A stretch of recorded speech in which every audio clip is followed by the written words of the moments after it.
तो चलो बच्चों अपना अगला क्वेश्चन शुरू करते हैं। ठीक है, तो हम लोगों ने कौन से क्वेश्चन अभी किए हैं?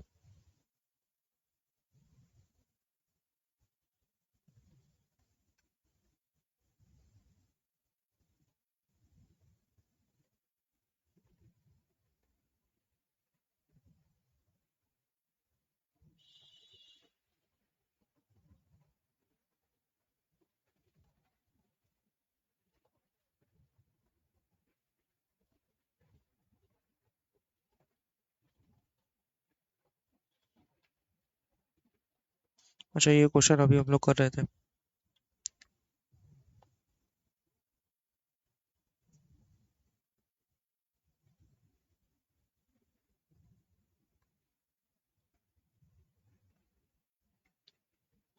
जनरल बोरिंग और स्पेसिफिक बोरिंग का हम लोग सारे क्वेश्चन कर रहे थे ना। ठीक है, तो अब आपको कौन सा बचा है?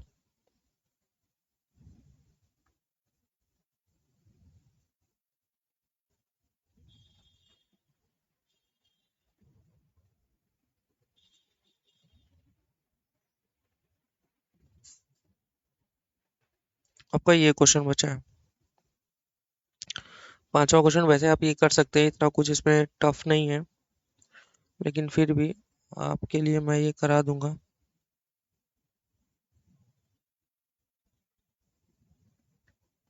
उससे पहले आ जाओ, एक ये वाला क्वेश्चन कर लेते हैं। ये बहुत ही अच्छा नौवां क्वेश्चन, ये बहुत ही मस्त क्वेश्चन है, आपको बहुत मजा आएगा करने में।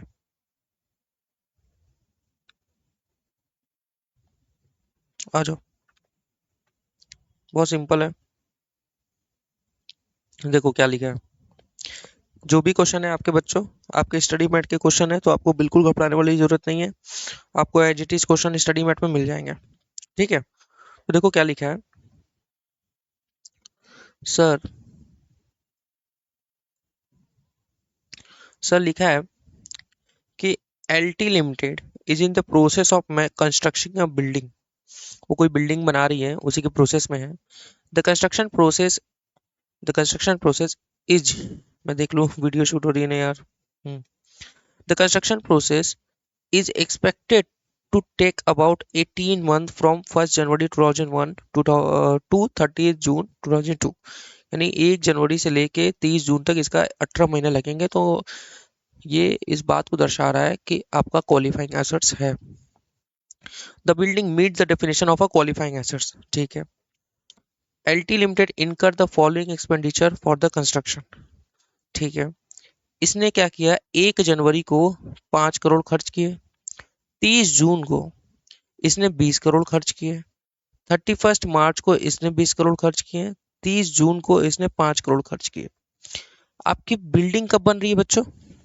जो आपकी बिल्डिंग बन के रेडी हो जा रही है, वो आपको 30 जून को, सर सर 30 जून को हमारी बिल्डिंग रेडी हो जा रही है।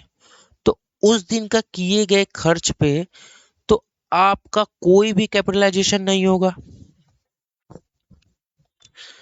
सर आपने उस दिन खर्च किया, आप समझ रहे कितने महीने के लिए खर्च किया? 0 दिन के लिए। आप काम कर रहे होते, जैसे आपने ये 1 जनवरी को खर्च किया है, जैसे अगर मैं कहूँ ये 1 जनवरी को खर्च किया है, तो ये कितने महीने के लिए खर्च किया? ये पूरा आपने 18 महीने के लिए खर्च किया। 30 जून को अगर आपने खर्च किया, ये पूरा आपने 12 महीने के लिए। कितने हुए? जुलाई अगस्त सितंबर अक्टूबर नवंबर दिसंबर जनवरी फरवरी मार्च अप्रैल मई जून। तो कितना हो गया सर? 12 महीने के लिए। सर ये 31 मार्च को अगर खर्च किया, ये हम लोग कहाँ से देख रहे हैं? ये हम लोग सारा, ये हम लोग कहाँ तक जा रहे हैं? जो भी अपने को जाना है, जो get it ready for you, जो कि क्या है सर अपना 30 जून है। 30 जून तक हमें देखना है कि कितने पीरियड हुए। तो सर ये 18 महीने हुए, ये 12 महीने हुए। यहाँ से अगर आप देखोगे तो 3 महीने होंगे, और यहाँ आपका 0 मंथ्स। समझ रहे हैं आप? मतलब आपने इतने दिनों के लिए खर्च किया है। ठीक है सर, आगे क्या लिखा है। 1 जुलाई 2001 को एलटी लिमिटेड ने इशू किया है 10% रिडीमेबल डिबेंचर ऑफ ₹50 करोड़। अच्छा, मतलब 1 जुलाई को उसने रिडीमेबल डिबेंचर लिया है 50 करोड़ का 10% वाला। एक बात बताओ, खर्च तो ये पहले से कर रहा था, खर्च तो इसने 1 जनवरी को भी किया हुआ है और 30 जून को भी किया हुआ है। तो इसने 1 जुलाई को अगर लोन लिया तो इसके पहले का खर्च कैसे हुआ? हो सकता है इसके पहले से बोरोइंग हो, या हो सकता है इसने अपने पास से खर्च किया है। तो सर अगर अपने पास से खर्च किया है तो उन पहले के पीरियड पे कोई भी, मतलब ये 18 महीने पे, ये 12, मतलब 18 महीना कहाँ से, मतलब 1 जनवरी से लेके आपका 1 जुलाई तक का, ये पूरा 18 महीना नहीं, उस पीरियड जब तक आप देखो बोरोइंग कैपिटल, बोरोइंग कॉस्ट को अगर आपको कैपिटलाइज करना है उसका क्या रूल है? पहला रूल सर, खर्च होना चाहिए आउट ऑफ बोरोड फंड। इसने तो अपने पास से अगर खर्च कर दिया तो कैसे होगा? चलो और देख लेते हैं, आगे पढ़ लेते हैं, फिर आपको समझाते हैं। The proceed from the debenture were form part of the company general borrowing. अच्छा, ये जनरल बोरिंग है which it use to finance the construction of qualifying assets, जो वो क्वालिफाइंग एसेट्स के कंस्ट्रक्शन के लिए यूज करती है। That is the building. LT limited had no borrowing, चाहे वो general or specific, before 1 July 2001 and did not incur any borrowing cost before that date. इसका मतलब क्या हुआ? 1 जुलाई से पहले कंपनी की कोई बोरोइंग ही नहीं थी। तो सर जब बोरोइंग ही नहीं है तो बोरोइंग कॉस्ट ही नहीं आती है, बोरोइंग कॉस्ट ही नहीं आती है तो उसका ट्रीटमेंट का सवाल ही नहीं होता। यानी आपने 1 जुलाई को, सर आपने 1 जुलाई को बोरोइंग लिया हुआ है, तो आपकी जो कंडीशन है फुलफिल जो होती है, आउट ऑफ बोरोड फंड आपका खर्च होना चाहिए, ये कब फुलफिल हो रहा है? ये आपका 1 जुलाई को फुलफिल हो रहा है। काम चल रहा है, ठीक है, इंटरेस्ट एक्चुअल होना चाहिए, ठीक है, लेकिन यार 1 जुलाई को ही तो आप बोरोइंग ले रहे हो, तो उसके पहले का पीरियड यानी बेकार है। 1 जनवरी से लेके 1 जनवरी से लेके आपने कब बोरोइंग लिया? 1 जुलाई तक का, ये पूरा पीरियड जो है सर, ये पूरा वेस्ट हो गया सर, वेस्ट, टोटल वेस्ट। आप यहाँ कैपिटलाइज नहीं कर सकते क्योंकि सर आपने बोरोइंग ही नहीं लिया हुआ है, ठीक है सर। फिर क्या बोल रहा है? एलटी लिमिटेड इनका 25 crore of construction cost before obtaining general boring on 1 जुलाई, जो कि हमें पता चल रहा है जनरल बोरिंग मतलब जो उसने बोरिंग लिया है 1 जुलाई को, उससे पहले इसने 5 करोड़ ये और 20 करोड़ ये, अगर आप दोनों जोड़ेंगे तो यहीं पे आपका जो है 25 करोड़ आ जा रहा है, कि जो बता रहा है कि 25 करोड़ खर्च कर चुके हैं, ठीक है sir. Pre borrowing expenditure and 25 crore after ऑप्टरिंग the general borrowing post borrowing expenditure, मतलब यहाँ बोल रहा है कि ये दोनों जो है और ये दोनों जो है, यहाँ 25 और यहाँ 25 आपने खर्च कर दिया है, ठीक है sir.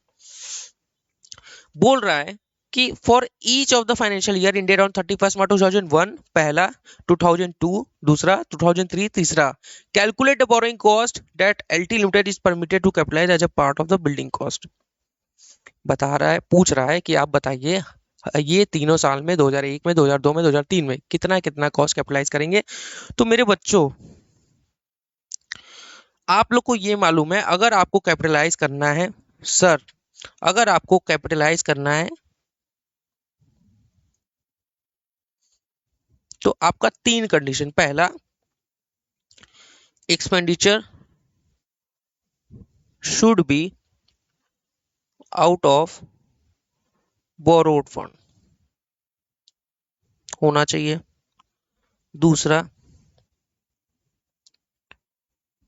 Interest cost should be actual cost होना चाहिए, मतलब नॉमिनल नहीं होना चाहिए। तीसरा, activity to get ready for use has started, जिसको हम लोगों ने बोला था एक्टिव डेवलपमेंट टेक्स प्लेस। यानी ये तीनों कंडीशन सर जब फुलफिल होगी तो आप चलोगे, क्योंकि यहाँ पे एज ऑन, अगर मैं इसका आंसर लिखूं, अगर मैं इसका आंसर लिखूं, अगर मैं इसका आंसर लिखूं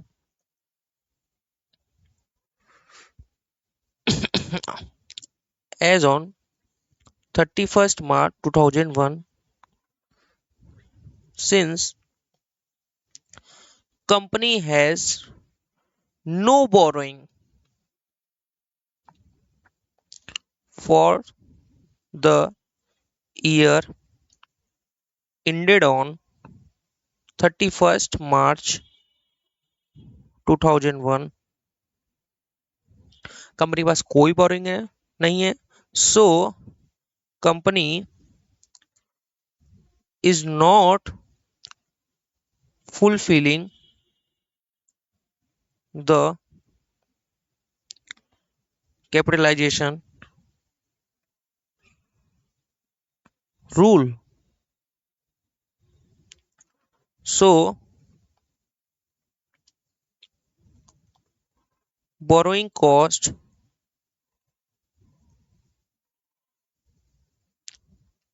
which is to be capitalized as on 31st March 2001 is zero. Sir क्या? जीरो।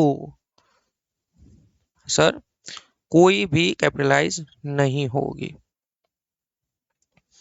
ठीक है, 2001 का बात हो गया। अब 2002 की बात आते हैं।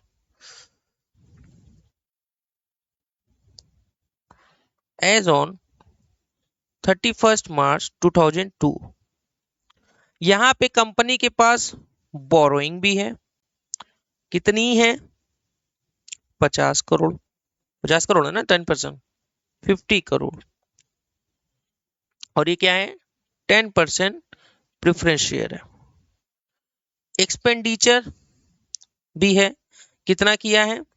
टोटल एक्सपेंडिचर 31 मार्च 2002 को, देखो अगर मैं एक ग्राफ अगर आपके लिए बना दूं यहाँ पे एक छोटा सा, आप भी बना लेना कहीं पे, कि यहाँ पे अगर मैं ये चलता हूं, ये आपका ईयर है 31 मार्च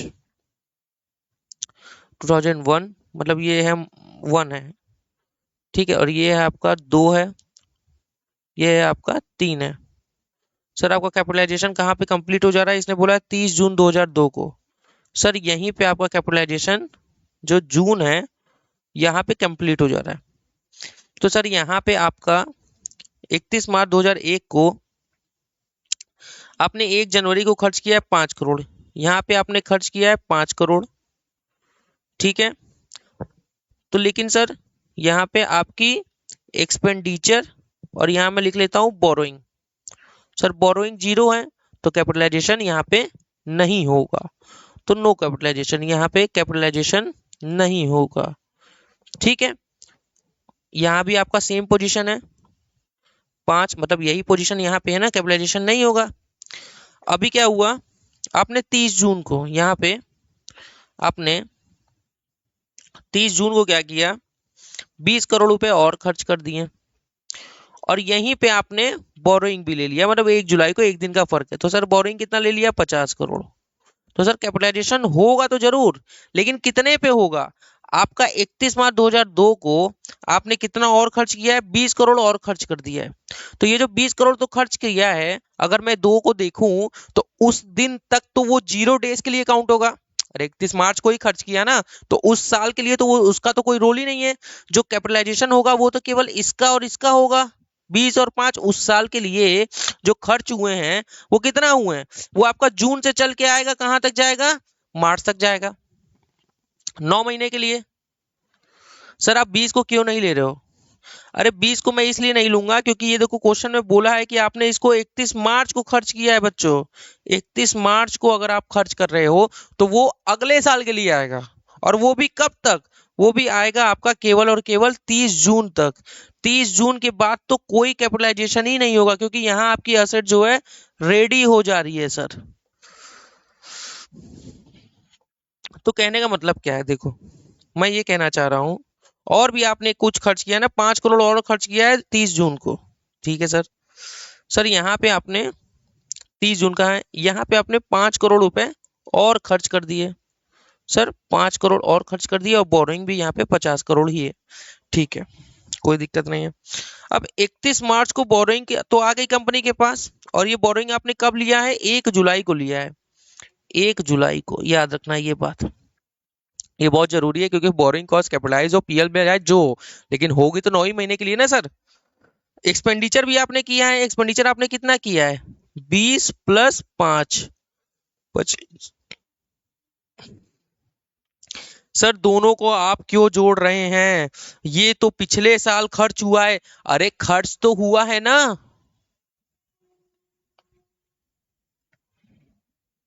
सर ये 5 खर्च हुआ है, ये 20 खर्च हुआ है। और ये कितने महीने के लिए आगे खर्च हुआ है? सर ये 9 महीने के लिए आगे खर्च हुआ है। सर ये तो पूरा पहले का खर्च है, आप पूरा 12 महीने लो। अरे बोरोइंग तो आपने 1 जुलाई को लिया ना, तो उससे पहले का कैसे कैपिटलाइज कर सकोगे? जो ब्याज आप दोगे वो 9 ही महीने का दो। अरे बच्चों, 1 जुलाई को अगर आप बोरोइंग ले रहे हो तो ब्याज कितने महीने का देंगे? आप 9 ही महीने का देंगे ना। तो अगर मैं इसको कहूं, और एक बात आप मुझे बताओ, क्या आप जो है बोरोइंग कॉस्ट, क्या आप बोरोइंग कॉस्ट कैपिटलाइज जो करोगे, बोरिंग कॉस्ट जो आप कैपिटलाइज करोगे, क्या पूरे 50 करोड़ पे कर दोगे? नहीं, केवल और केवल 25 करोड़ पे करेंगे। क्यों? क्योंकि आपने इतना ही पैसा क्वालिफाइंग असेट्स पे खर्च किया है। बाकी का पैसा बोरिंग कॉस्ट क्या होगा सर? पीएनएल में जाएगा, कोई दिक्कत नहीं है। तो sir borrowing cost to be capitalise कैसे निकलेगा sir? 25 crore multiply by 10% multiply by 9/12, क्योंकि 9 महीना। 9/12 कैसे निकला सर? सर 1 जुलाई टू 31 मार्च 2002। तो सर ये कितना आ जाएगा sir? 25 multiply by 10% multiply by 9 divide by 12। Sir ये आ गया सर 1.875। अब एक आप एक बात बताना, जब क्वालिफाइंग बोरिंग कॉस्ट आप कैपिटलाइज करते हो तो आप एंट्री क्या करते हो? ये बहुत ही जरूरी है, क्योंकि यहाँ आप कंफ्यूज हो सकते हो। सर हम एंट्री करते हैं, सर हम सबसे पहली एंट्री करते हैं, सर हम सबसे पहली एंट्री करते हैं बोरोइंग कॉस्ट डेबिट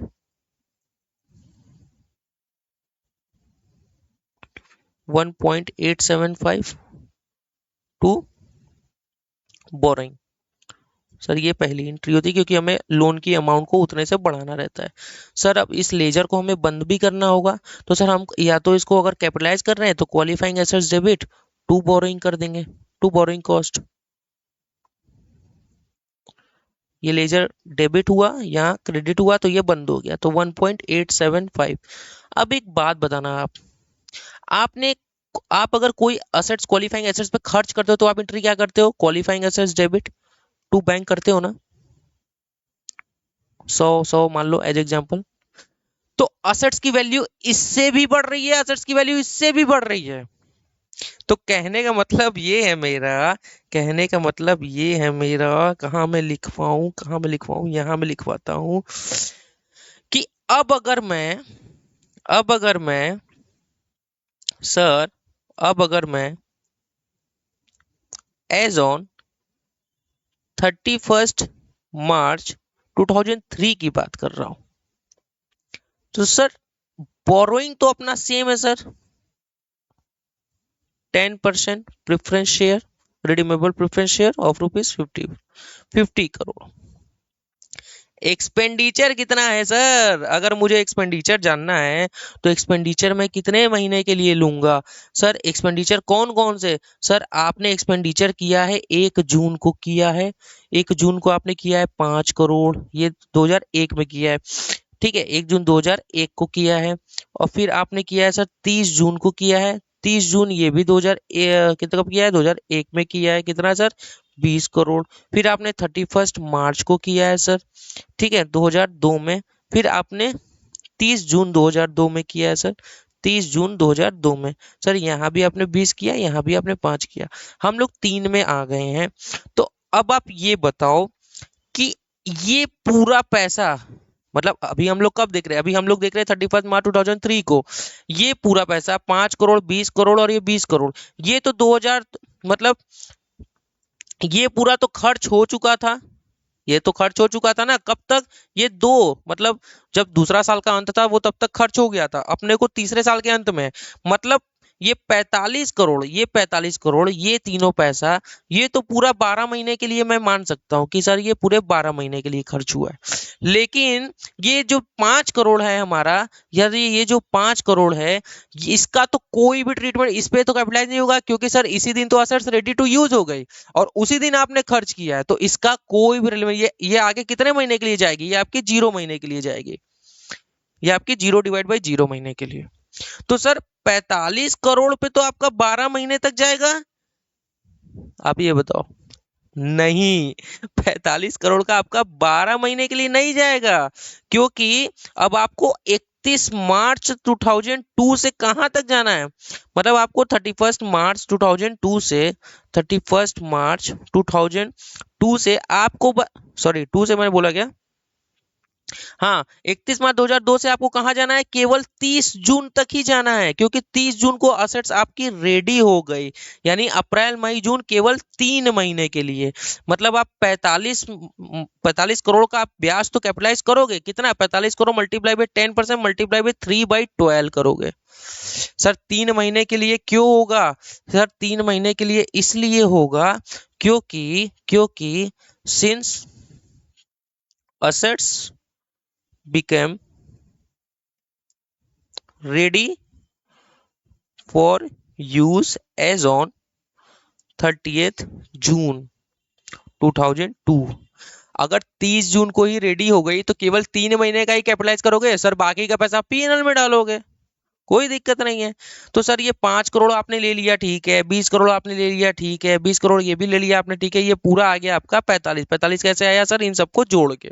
तो 45 करोड़ का अगर मैं 10% निकाल लूं, 45 करोड़ का 10% इतना आ गया, multiply by 3 divide by 12, sir आपका आ गया 1.125। लेकिन एक और है जो मैं ये आपको बता रहा था, 1.875, ये भी आपने बिल्डिंग की वैल्यू को बढ़ाया है। तो आप कैपिटलाइज तो पूरी बिल्डिंग की वैल्यू पे कर रहे हो जितना आपने खर्च किया है। तो सर 1.875 पे भी आप 3 महीने का निकालेंगे। सर ये आप क्या बोल रहे हैं? सर ये मुझे नहीं समझ में आ रहा है। 1.875 multiply by 10% multiply by 3/12, sir ये कितना हो जाएगा sir? 1.875 multiply by 10% multiply by 3 divide by 12, sir आ गया ये 0.46875। सर इसको और इसको जोड़ दें सर, कितना आ जाएगा सर? सर अगर मैं इसको और इसको जोड़ देता हूं सर, तो ये आपका आ जाएगा 1.125। 1.125, तो सर ये आ गया आपका 1.1.7 1.17 1.171875 सर 2003 के लिए।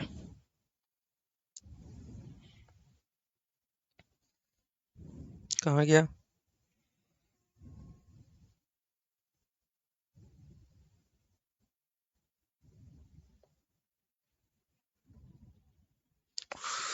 One point eight seven five उसके लिए, ये तो हम लोग का उस पहले साल के लिए तो नील है, ठीक है, सही है। दूसरे साल के लिए कितना है सर? 1.875, ये भी ठीक है।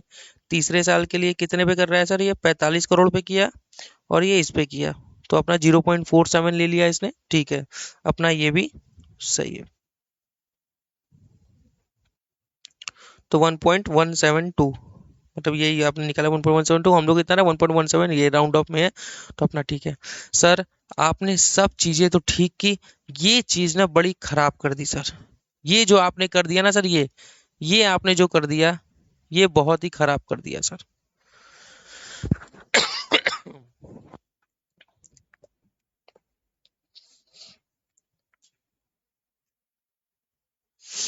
देखो बच्चों, जब हम लोग कैपिटलाइजेशन करते हैं, तो मैंने आपको बताया था कभी कभी क्या होता है कि असेट्स ट्रांसफर हो जाते हैं, तो उसकी वैल्यू को भी आप लेते हो।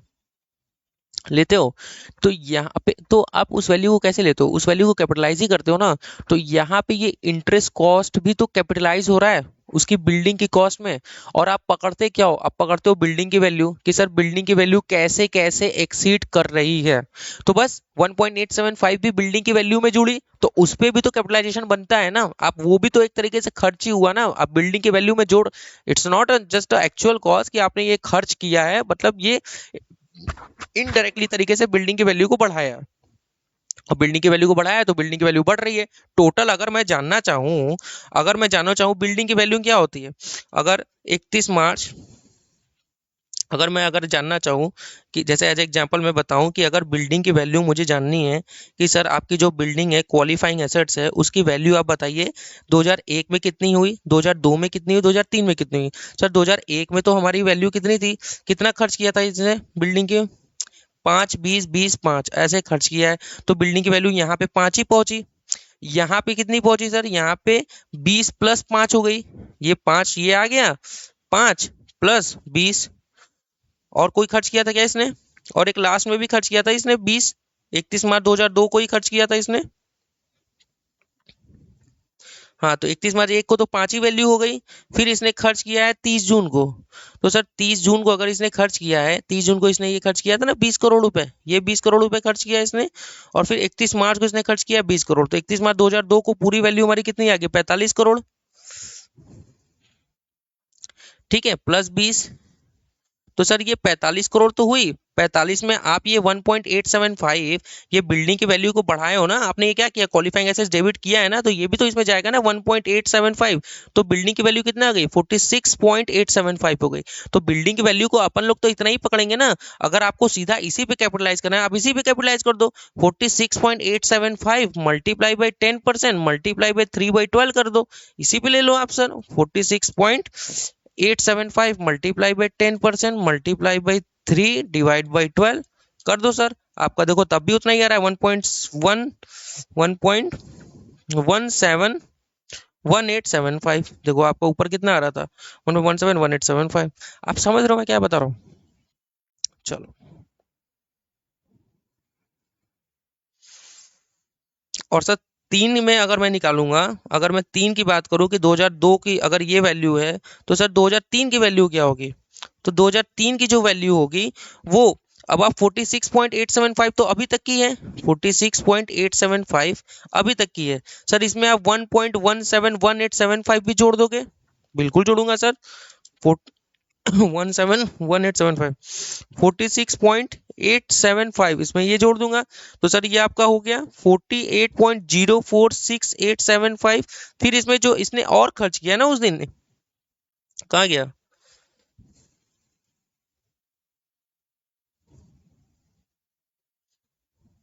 5 करोड़ रुपए। हाँ 5 करोड़ रुपए और खर्च किया इसने। तो सर अब ये 5 करोड़ रुपए और जोड़ूंगा, भले इस पे कैपिटलाइजेशन नहीं होगा, बोरिंग कॉस्ट नहीं होगा, लेकिन ये तो जाएगा ना सर 5 करोड़, तो ये हो जाएगा पूरा आपका 53.046875। तो अगर बिल्डिंग की वैल्यू अपने को पकड़ना है तो अपने को तो जोड़ना ही है ना, तो बिल्डिंग की वैल्यू को ही पकड़ना ही है अपने को। समझ रहे हो, चलो।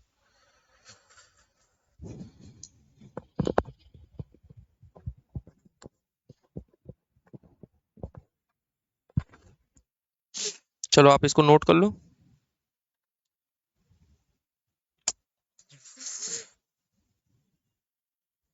अगर आपको नोट करना है तो आप इसको नोट कर लो, नहीं तो नहीं नोट करना है तो बता दो।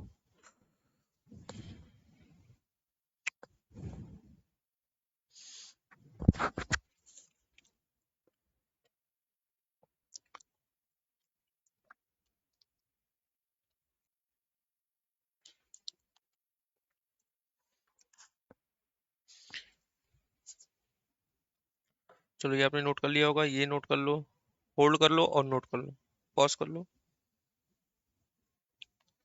अब इसको आप पॉज कर लो, 31 मार्च 2002 वाला। फिर आ जाओ आप 31 मार्च 2003 वाला,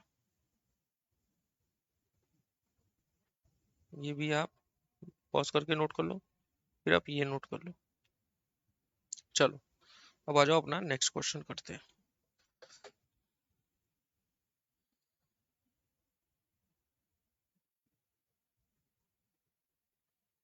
अभी क्या इजी करना है टफ करना है। चलो अच्छा इसको भी करा देता हूँ मैं। देखो क्या लिखा है, प्रोग्रेस पेमेंट पे क्वेश्चन है। Given below are some relevant data as regarded as construction contract, ठीक है, rupees in lakh, expenditure incur till 31 March 2000, इसने 450 लाख इसने खर्च कर दिया 2000 तक। Interest cost capitalise for the year 1999 2000 at the rate 12%। अच्छा 24, ये इंटरेस्ट कॉस्ट है, ये क्वालिफाइंग, ये तो क्वालिफाइंग एसेट्स का है और ये इंटरेस्ट का, तो ये भी कैपिटलाइज होगा sir. Amount specific borrowed till 31 मार्च, अच्छा बोरोइंग भी है इसका, 200 इसने बोरोइंग किया हुआ है। Assets transfer to construction during 2001, मतलब 01 में इसने 100 और खर्च किया है। तो ठीक है, हम लोग क्या करेंगे, अच्छा वो पढ़ लेते हैं पूरा। पहले क्या लिखा है, cash payment during the year, cash payment भी आपने किया 78, मतलब कैश पेमेंट करके आपने कोई खरीदा होगा असेट या कुछ एक्सपेंडिचर किया होगा। प्रोग्रेस पेमेंट बोल रहा है कि आपको प्रोग्रेस पेमेंट मिल गई 300। सर प्रोग्रेस पेमेंट का आपने कुछ बताया था, मैंने ग्रांट बताया था बच्चों, कि आपने इतना वहां पे इन्वेस्ट किया और आपको वापस कुछ पैसा मिल गया, तो वही इसको पैसा मिल गया 300 का। तो यहाँ तो डेट मेंशन नहीं है, तो हम लोग तो सीधा माइनस करेंगे। नेट न्यू बोरोइंग इसने किया है 2001 में, मतलब 01 में 200, ठीक है। पहले आप एक बात बताओ, आप 450 को तो जोड़ोगे ही, प्लस आप उसका 24 इंटरेस्ट भी लोगे ही, क्योंकि वो भी बिल्डिंग की कॉस्ट में जुड़ेगी। अपने को क्या एक्सपेंडिचर निकालना है कि पूरी एक्सपेंडिचर हुई कितनी है, और कितना जोड़ोगे, असेट्स ट्रांसफर हुई है ये भी सब जोड़ोगे 100, ये भी प्लस, क्योंकि ये भी तो एक्सपेंडिचर हुआ है ना, क्वालिफाइंग एसेट्स का एक्सपेंडिचर हम लोग देख रहे हैं। कैश पेमेंट हुआ है 78, ये भी आप जोड़ोगे सर। सर प्रोग्रेस पेमेंट हुआ है ये आप माइनस कर लोगे सर। यानी अगर मैं देखूं तो sir 450 plus 24 plus 100 plus 78 minus 300। Sir आपका ये इतना कैलकुलेशन करने पे, आपका इतना कैलकुलेशन करने पे आपका कितना आया, 352 आया सर। सर ये आपका करने पे कितना आया सर, 352 आ गया सर। अच्छा आपने बोरोइंग कितना किया है, बोरोइंग आपने जो किया है 200, ये बोरोइंग किया है 200, ये बोरोइंग किया है, टोटल बोरोइंग कितनी हो गई सर, 200 प्लस 200 यानी 400। आपका खर्च कितना हुआ है 352, आपकी बोरोइंग कितनी है 400, ठीक है।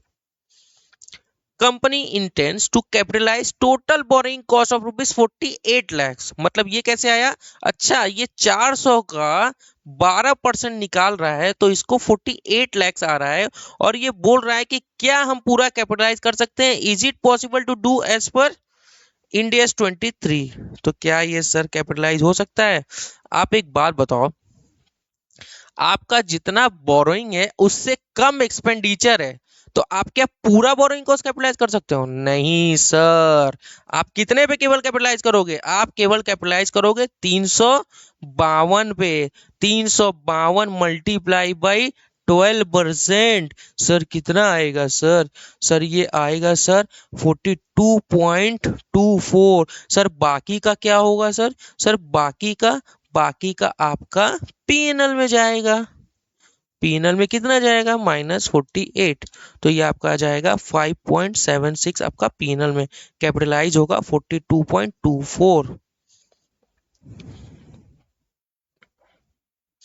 तो कुछ करना नहीं था इसमें, अगर मैं आपको इसको करवाऊं तो इसको बहुत सिंपल सा है। आ जाओ मैं करवा देता हूँ आपको।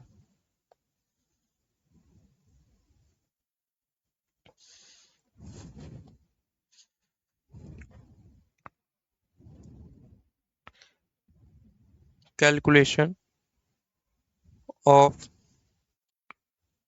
Expenditure made during the year 01, 01 था ना। हम्म।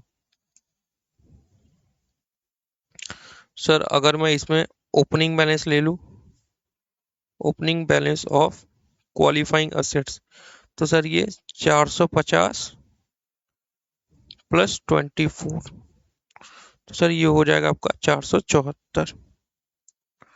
सर एक्सपेंडिचर कितना हुआ है, ऐड करना पड़ेगा, असेट्स ट्रांसफर कितने हुई है, असेट्स ट्रांसफर हुई है 001 में कितना हुआ है सर? 200। अरे 100।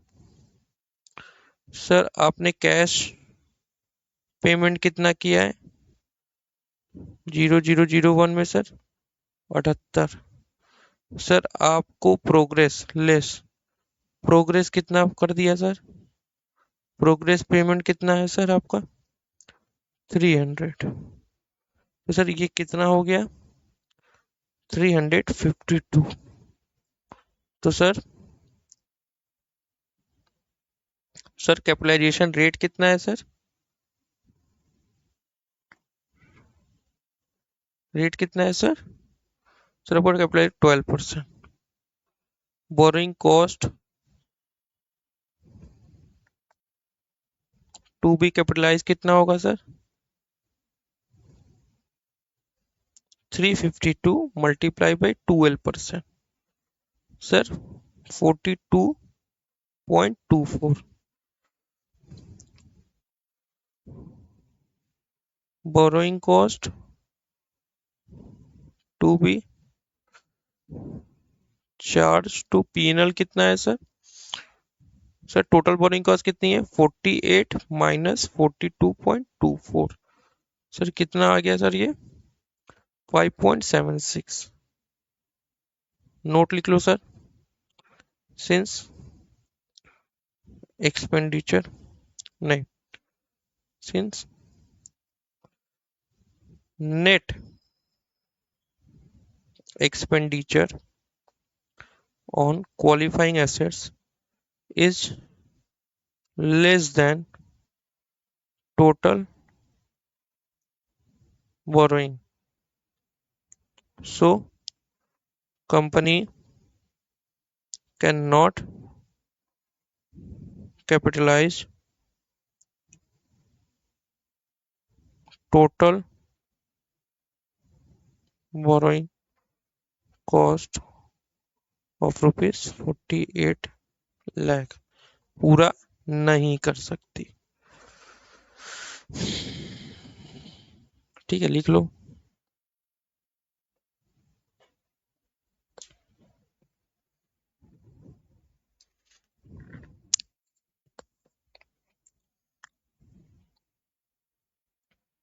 कैसा लग रहा हूं मैं? शाहरुख शाहरुख मुंह पे मटका रख लिया तो एकदम शाहरुख। हाँ? ऐसे दोस्तों में बातें होती है ना आपके, कैसा लग रहा हूं मैं? शाहरुख शाहरुख मुंह पे मटका रख लिया एकदम शाहरुख। बहुत दुष्ट होते हैं सारे। सबसे बेहतरीन क्वेश्चन है ये 14, ये सबसे लास्ट में हम लोग करेंगे। मजेदार क्वेश्चन है ये। चलो अब ज्यादा बचा ही नहीं है, ये भी हो गया अपना। अच्छा ये वाला बहुत सिंपल है, इसको आओ करा लेते हैं। सिंपल है सिंपल है। चलो चाहे इसको नहीं कराते, पहले एक थोड़ा सा छोटू सा क्वेश्चन करा लेता हूँ मैं आपको।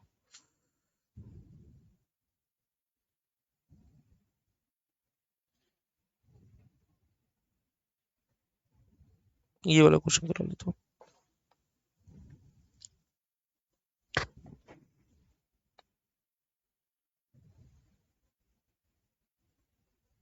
हम्म,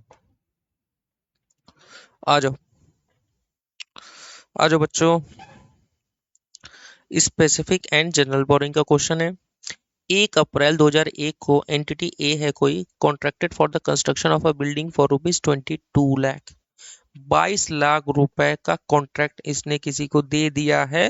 22 लाख में इसकी बिल्डिंग बन जाएगी। The land under building is regarded as a separate assets. अच्छा लैंड अलग है, बिल्डिंग अलग है, दोनों अलग अलग मानी जा रही है। Is not part of the qualifying assets, क्योंकि लैंड को क्वालिफाइंग एसेट्स में नहीं माना गया है और वो क्वालिफाइंग एसेट्स है भी नहीं। The building was completed eight the end of March 2022, मतलब मार्च आते आते मतलब पूरा साल भर लग गया है इसको। During the period the following payment were made to the contractor. 1 अप्रैल को इतना खर्च हुआ है, 30 जून को इतना खर्च हुआ है, 31 को इतना, 31 मार्च को इतना। ठीक है, टोटल आपका 2200 खर्च हुआ है। तो आपकी बोरोइंग होगी तब ना सर, ये क्वालिफाइंग एसेट्स तो है, ठीक है। Entity a borrowing as the year end of 31 March 2002 for as follow. इतने सारे बोरिंग है, ए बी सी, कोई बात नहीं। 10% 4 year note with simple interest payable annually. अच्छा, 10% वाले हैं इंटरेस्ट 4 साल में पे होना है। Which relate specifically to the project. डेप्ट आउटस्टैंडिंग ऑन 31 मार्च 2002 7 लाख, मतलब 7 लाख था इसका। अच्छा ठीक है। Interest of 65,000 was incurred on this borrowing during the year, and interest income 20,000 was on this fund while they were held in anticipation of payment. Oh my god, इसने बोला कि अपने को, अपने लोगों ने 2001 दो में, मतलब 1 2 में पूरा आपने ये पेमेंट किया है। और इसकी बोरोइंग जो थी 2 में कितनी थी सर? बोरोइंग जो थी वो आपका 7 लाख था, और उस पे 10% इंटरेस्ट रेट था। तो 10% इंटरेस्ट रेट के हिसाब से अपना को तो 70,000 आना चाहिए, लेकिन अपने को 65,000 इंटरेस्ट निकाल के दिया हुआ है। तो जो क्वेश्चन बोले अपने को वही करना है। तो 65,000 तो इंटरेस्ट है, लेकिन इस पे बोल रहा है कि आपने इंटरेस्ट इनकम भी कमाई है on this one while they were held in anticipation of payment. मतलब जो है ये पेमेंट के लिए जब तक ये सोचा गया था कि इसको रखा गया, पेमेंट किया नहीं, पेमेंट के लिए रखा गया था, तब उस पे उसको हो सकता है सेविंग भी इंटरेस्ट मिल गया होगा, या तो उसको ब्याज मिल गया होगा, तो उसको इसको क्या हुआ, टेम्परेरी इनकम हो गई। Idle fund, interest on idle fund, temporary income. तो आपको मालूम है आप क्या करोगे, 65 में से पहले 20 को तो माइनस ही कर दोगे। तो सर आपका 45,000 बना। सर कितना बना आपका? सर ये आपका बना, सर ये आपका 65,000 में से 20,000 आप पहले माइनस कर लीजिएगा, तो आपका बचेगा कितना, 45,000 रुपये। सर ये आपकी बोरोइंग कॉस्ट होगी, ठीक है, क्योंकि सर हम टेम्परेरी इनकम को माइनस कर देते हैं, ठीक है। और ये देखो यहाँ पे इसने बोला था स्पेसिफिकली, यानी ये तो स्पेसिफिक बोरोइंग का केस है सर, ये जनरल बोरोइंग नहीं है। सर आप ऐसे कैसे कह सकते हैं? अरे मैं कहाँ कह रहा हूँ, इसने बोला स्पेसिफिकली टू द प्रोजेक्ट, ये इस प्रोजेक्ट से डायरेक्टली रिलेट करता है, तो इस पे की पूरी बोरोइंग कॉस्ट अपनी कैपिटलाइज होगी सर, ठीक है। फिर आगे क्या बोला सर? आगे बोला मतलब 12.5% 10 year note with simple interest payable annually, डेप्ट outstanding at 1 April 2001 amounted to 10 lakh रुपए and remaining unchanged during the year. मतलब इसने क्या किया, 10 लाख का कोई लोन भी लिया हुआ है 12.5% पे, और बोल रहा है कि 10% 10 ईयर नोट, मतलब एक 10% से भी है, सिंपल इंटरेस्ट पेबल एनुअली, डेप्ट outstanding as of 1 April 2001 amounting to 15 lakh, remain unchange during the year. मतलब कोई ऊपर नीचे नहीं हुआ, ये भी 15 लाख था। मतलब ये अपना तो ये दोनों तो लग रहा है कि सर हमारी जनरल बोरिंग का केस है, क्योंकि ये स्पेसिफिकली नहीं रिलेट करती है। अभी बोल रहा है what amount of borrowing cost can be capitalised at the end of year as per the relevant end years. कोई बात नहीं सर। तो सर आप सॉरी, एक चीज आप ये देखो, आपने कितना यहाँ बोरो किया है सर? आपने जो बोरो किया है 7 लाख रुपए बोरो किया है। और ये मान के चल रहे हैं, कि हमारी ड्यूरिंग द ईयर 1 अप्रैल को थी 2001 को। तो 7 लाख का पैसा, मतलब 7 लाख का पैसा आपने यहाँ 200 यूज किया और यहाँ 500 यूज किया, आपका 7 लाख कंप्लीट हो गया, कंप्लीट हुआ। यानी 200 इसमें स्पेसिफिक बोरिंग का केस है और 500 इसमें स्पेसिफिक बोरिंग का केस है। तो जनरल बोरिंग के लिए कितना अवेलेबल है, 100। सर हम ऐसा क्यों कर रहे हैं? क्योंकि 100 को आपको मंथ का कंसीडर करना होगा ना बच्चों, वो कितने महीने के लिए आप देखोगे। जैसे इसका तो अपने को 12 महीने का करना था, 12/12, लेकिन अभी वो तो स्पेसिफिक बोरिंग के लिए पूरा यूज हुआ है, क्योंकि स्पेसिफिक बोरिंग से वो खर्च हुआ है। सर इसका भी हम लोग करते हैं, लेकिन नहीं करेंगे। क्यों नहीं करेंगे? क्योंकि सर इसके लिए तो अपने स्पेसिफिक बोरिंग लिया हुआ है। देखो ये आपने कितना लिया हुआ है, देखो आपने ये जो लिया हुआ था, कहाँ गया यार, ये आपने जो ये 7 लाख लिया हुआ है, ये स्पेसिफिकली उसी से रिलेट करता है, तो इस पे तो पूरा गया ब्याज ही कैपिटलाइज होगा, क्योंकि स्पेसिफिक बोरिंग है। बाकी का जो आपका 100 है, उस पे आप कितने महीने के लोगे? 30 जून से आप कहाँ तक जाओगे सर? इन सब को जो जाना है सर, इस जन को जो जो जो भी जाना है सर, ये कब तक जाएगा सर? ये पूरा जाएगा 31 मार्च तक। तो सर 31 मार्च, 30 जून से 31 मार्च, ये 9 महीने हो गए। सर 31 दिसंबर 31 मार्च, ये आपका 3 महीने हो गए। और यहाँ से यहाँ सर 0 महीने हो गए। तो सर अगर मैं इसको करना चाहूँ तो कैसे निकालूंगा सर? देखो सबसे पहले अपने को क्या निकालना होगा, अगर मैं कैलकुलेशन करूँ, अगर मैं सॉल्यूशन करूं तो सबसे पहले calculation of weighted average capitalisation rate. Sir that sorry आपका वेटेड एवरेज कैपिटलाइजेशन रेट का फॉर्मूला क्या होता है? Total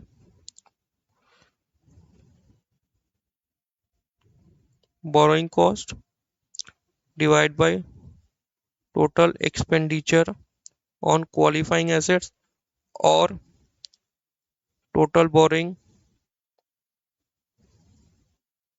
whichever is higher multiply by 100।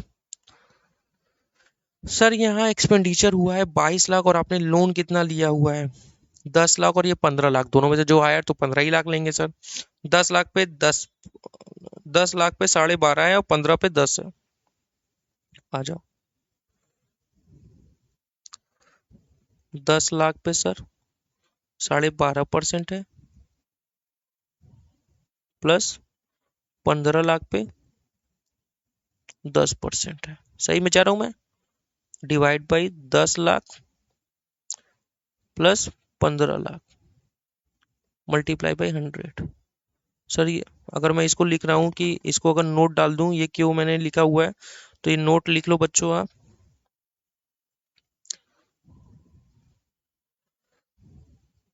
Because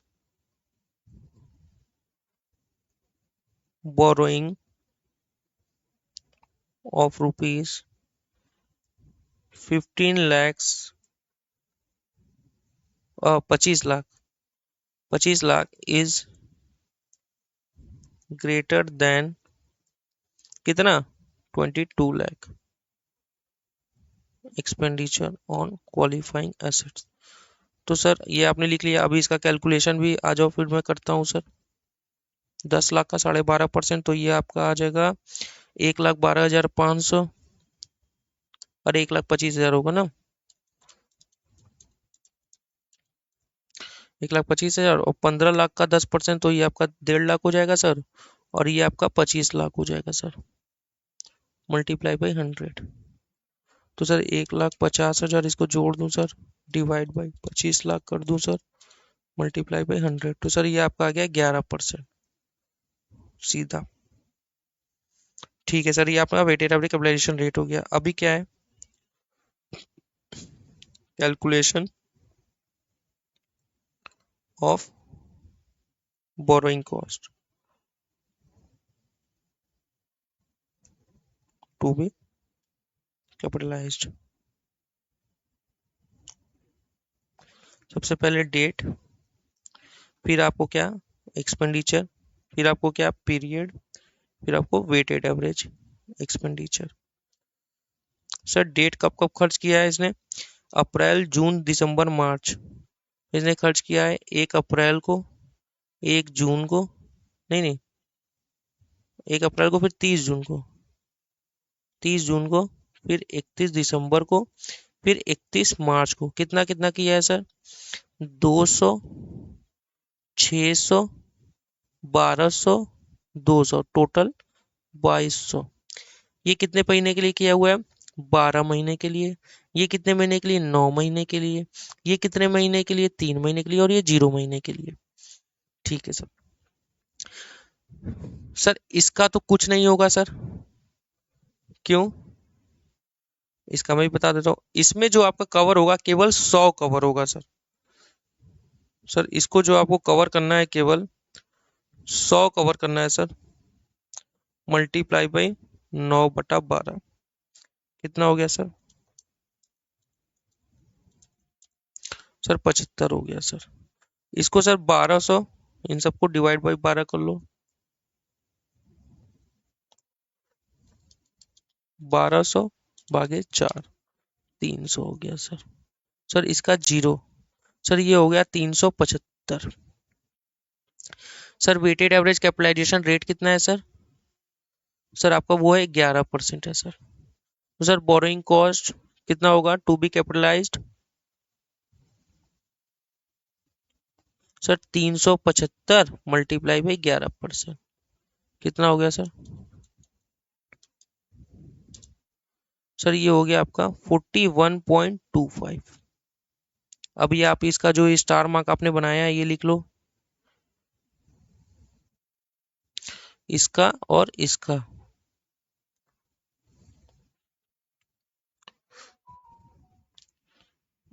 expenditure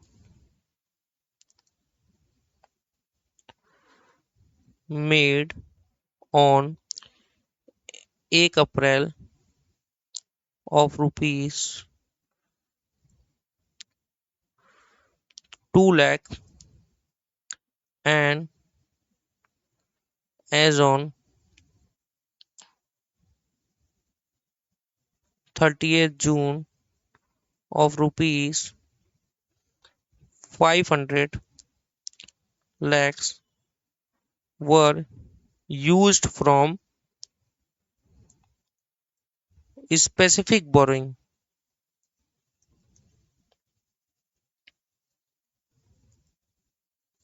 So balance of rupees 100 which were made on 30th June is taken for general borrowing. ठीक है, मतलब ये दोनों पैसा तो आपने जो है, अच्छा 500 लाख लिख दिया क्या मैंने? क्या हो गया सर?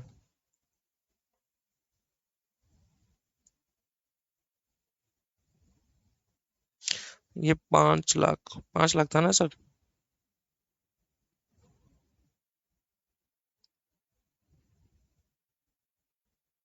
हम्म।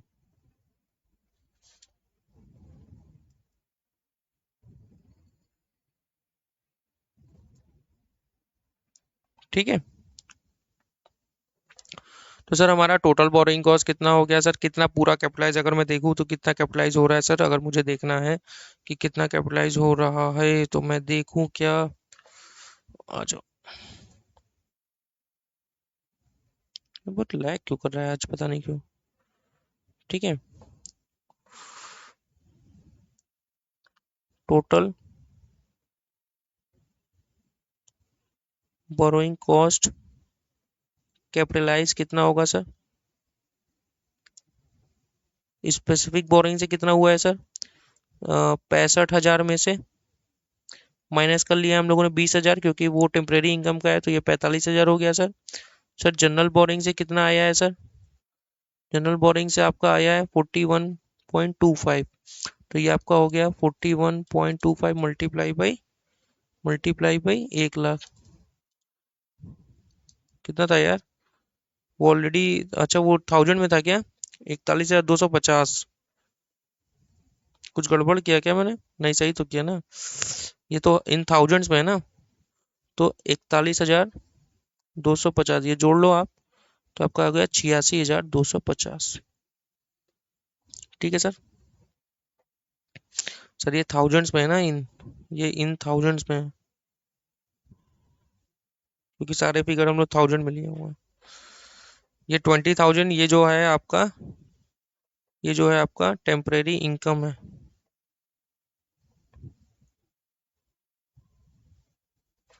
ठीक है, तो वो माइनस होता है, ये आपको मैंने पहले ही बताया था, क्योंकि उसका बोरिंग कॉस्ट से कोई लेना ही देना ही नहीं है। सर ये भी अपना एक क्वेश्चन हो गया। कैसा लगा ये क्वेश्चन बच्चों? देख लो आंसर, सही है, कुछ ऐसा टफ नहीं है। देखो क्या क्या करना था, बहुत सिंपल था। सबसे वेटेड एवरेज कैपिटलाइजेशन रेट निकाल लो, फिर उसके बाद ये सारे क्वेश्चन कर लो। शूट हो रही है ना? ठीक।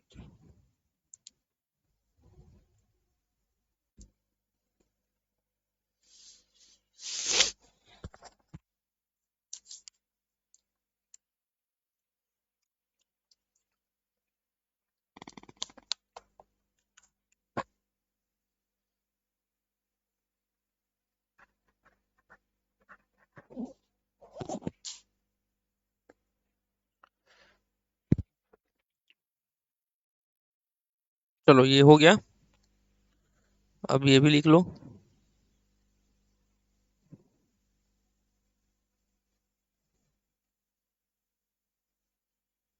रोक लो, फिर ये भी लिख लो।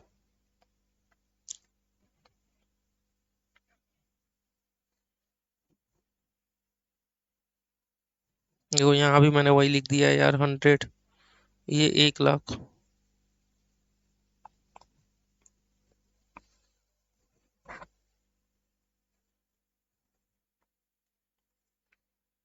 जीबी यानी जनरल वॉरंटी। चलो आ जाओ, आ जाओ, आ जाओ। आज तो ये इंडियस तो, तू तो गया बेटी।